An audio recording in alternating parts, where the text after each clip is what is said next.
Hi, welcome back to David Boles' podcast, Human Meme. And in this podcast, we endeavor to understand what it means to be human, how to live a human life, how to get along with each other, and what we're going to do when we get into trouble.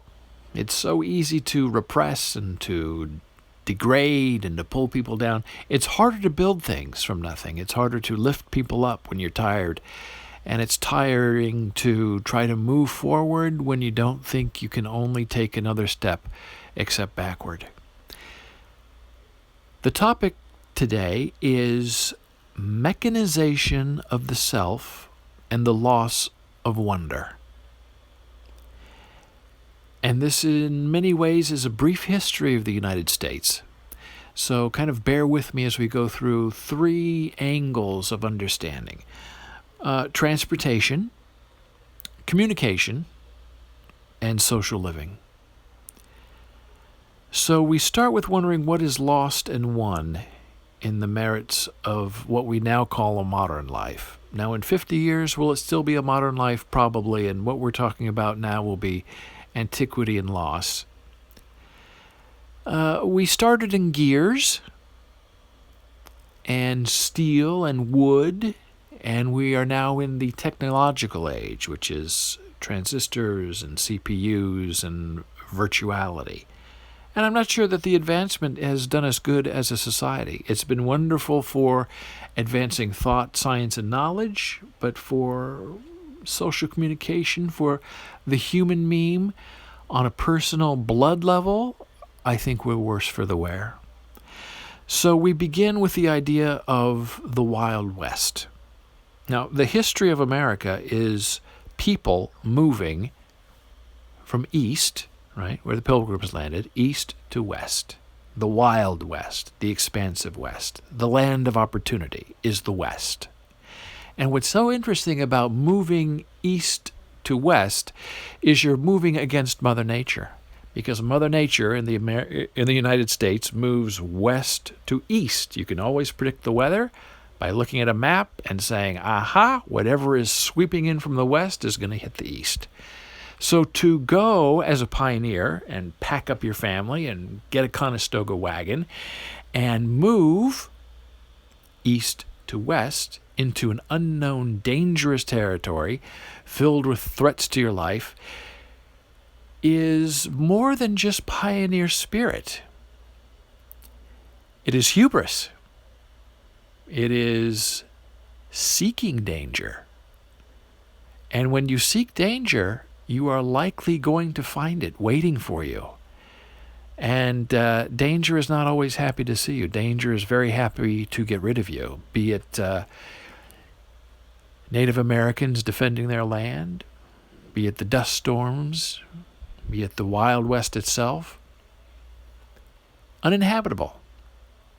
But people decided they wanted land, and they wanted a larger family, and they wanted more room, and they wanted to get away from the compression that was the east coast of the United States of America. So ponies, horses, were big. That's how you got around. You had hands on. You had to take care of them every single night, or they would fail you. And their life expectancy was not that of a tractor. They had very delicate lives. And if you wanted to survive, you had to make sure your animals survived, because they were the keys to moving you forward.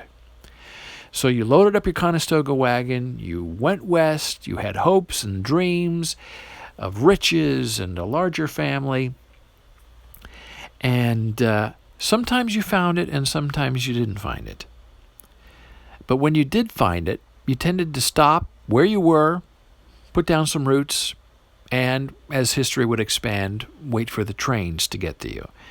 Trains were an important part of the infrastructure of building in the United States. They were static, but they were very specific. They were reliable. You knew you could catch a train here and get off there.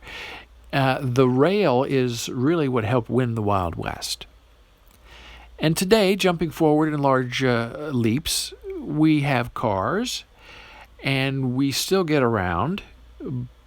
But lately, in the last 5 years, the whole notion of what it means to get around and to be nomadic and move and go westward in our minds, if we're not already there in our bodies, is the idea of the Uber society, where you don't have to have a car to get along. You can have someone pick you up and drive you where you want to go instantly and for profit. So it's not like a train. It's not like a bus. It's more like the limousine life of the privileged and the wealthy, where you have a limousine and you have a driver, and that driver takes you where you want to go. Now, the Uber drivers don't want to think of themselves as limousine drivers. They want to think of themselves as business people and independent contractors. But what they don't realize is the next step in their modern morality is the removal of them in their job position. Because we are very quickly moving to autonomous cars and driverless cars. And that's terrific for safety and for convenience. But in a way, it's bad for people because we become isolated in pods that we will call cars, but are they really? Communication. Again, we have the Pony Express throughout history. Not very long-lived, only about, 14, 16 months ponies delivered the mail. But the idea was very interesting, that you could send someone something written and they could have it in, a week or two or even a few days, depending on your route. So there was an immediacy there that we didn't have before. And it was because, again, of the horses that you could take care of and tend to and make right and enjoy. And even before horses, we had smoke signals from Indians, which were rudimentary, but they did communicate ideas. They sent messages. They were mimetic. They were an original human meme, where if you understood what was being said in smoke, then you knew what was going on in your area. And information, even 150 years ago, was very valuable. The telegram brought us closer together, almost instantaneous communication, Morse code, wires. You can see we're moving from the animal hoof up in the sky on a telephone pole to a wire. And what many young people don't know or even have a memory of is the life of a pager. Now, this is probably 20 years ago. You had a hardline phone, right, where you pick up, call somebody. But if you were out in the world and you weren't really near a hardline phone, you had no way to communicate. People didn't really know where you were until the rise of the pager, where you could send a text message wirelessly to somebody else. And you could use your phone to page someone. Doctors, business people, they started the wave with the pager because they were the only ones who could afford the technology. And that is really an interesting missing link that goes from the hardline telephone to the cellular phone, is the pager in the middle was the thing that kind of helped people get over that bump of not picking up a phone to call somebody, that you could get information pushed to you, someone could contact you without you having to do anything about it. And the great thing about having a pager is you could have information and you could either act on it or not. Today, somebody sends you an iMessage, they can see if you've read it or not, and they can get very angry with you if you don't instantly reply. A pager was that bridge between instantaneousness and response. So our infrastructure has changed from hoof, as I said, to the sky. And in that transition, we are seeing the loss of human interaction. We are no longer hands-on. We are now BCC'd and CC'd. We are now virtual. The heart, the wonder has been taken out of communication. Which takes us to our third point. Social living. The family unit that traveled out west together, mom, dad, grandma, grandpa, kids, dogs, has been not only deconstructed, today it's been destroyed. Now, the millennials living at home who won't leave, that's not what I'm talking about. I'm talking about where grandma and grandpa would come and live, and you'd all live in this large extended family where people took care of each other. Sure, there are individual examples of that still surviving today, but generally speaking, people want to be alone. They want to be separated. They want to go their own way. They don't want to be bothered with people and things that don't interest them. And the most interesting thing about that is in the Old West, in the 30s, 40s, 50s, in America, especially in the Midwest, not the big cities, if you went to visit somebody, you didn't ring their front bell. You didn't go up the porch. You went around back. You went in the kitchen door. You didn't knock. And you didn't have to worry about knocking because the door was open and it was unlocked. And that's where you met and you socialized, in the kitchen, not the parlor, not the bar. When someone came to visit, they came in your back kitchen door, you sat down, you had a conversation, and it was quite lovely. And we've lost that kitchen door value that is so important on a personal level of connecting with another person. Now we live in houses that are big and grand and really too big. We have divided ourselves into apartments, tiny boxes. Some of us have tried to reconnect with the past by getting RVs and thinking like the Conestoga mindset that I'm going to travel the country and meet with people. But so many of these RVs are, $500,000, $3 million, and there's no experience or reconnecting with the land. All you're doing is driving around a giant penthouse. And you're isolated, and people have to ring your doorbell to get in, and you might pretend to have a barbecue that makes you social, but at night you go in and you lock everything down and you sleep in your tin box. And religion, which used to bind many of us, is now merely convenient. We do it as we please. It's a buffet. I'll believe this, but not that. I'll do this, but here, but not over there. And that is concerning from a social point of view, because religion helps give people context. It can give people a reason to believe in living.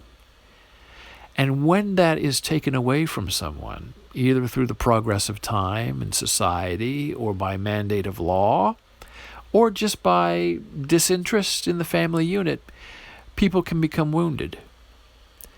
And religion isn't just always about morality or about faith.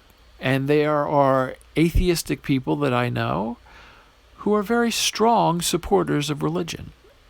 And it's usually those bystanders who don't have a dog in the fight who are most tolerant of religious freedom of expression.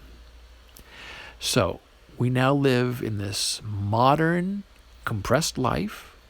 We have moved west, and once you move west and everybody takes up the land, then you start building skyscrapers because you go up when you went out of room going from right to left. So you go up, you're compressed, you're isolated, you're alone. DNA testing becomes the norm. Playing around with gene manipulation is the norm. And we have to be wary when we humans tempt to play the role of the gods. Because the gods will, by choice and want, punish us. They will wipe us out. Because they know more than we do, and they know where we've been, and they know where we're going. Predestiny, prescience, whatever you want to call it. The push for knowledge, the push for science is very important to understand and to better our lives. But when we go too far too fast before people are ready for these changes, a deconstruction of human composure is the end result. So, where do we go? Into the future. We risk becoming invaluable to no one. If we simply live a life alone, compressed in our own tiny apartment, with no one to care for us or to care about us, unless, of course, we pay them, or if there's something transactional in it for them, we are at risk. Today, the penny is replaced by the Bitcoin. The handshake is now the selfie. The joy of living has been replaced by the requirement to live online 24 hours a day, 7 days a week, every day for the rest of your life. So we have lost the self in the misjudgment of what we had always hoped society would become. Do we really believe the end of us would be completely separated from each other? Yes, we divide and conquer, we don't like people, we try to get away from them, but when we are as divided as we are as a world, as grains of sand blowing in the wind, the center of us cannot and shall not hold, because we are too easily wiped away. We are forgotten. In this globalization economy, the individual is cast away, and that is a danger we cannot abide. Thank you. Be a human meme.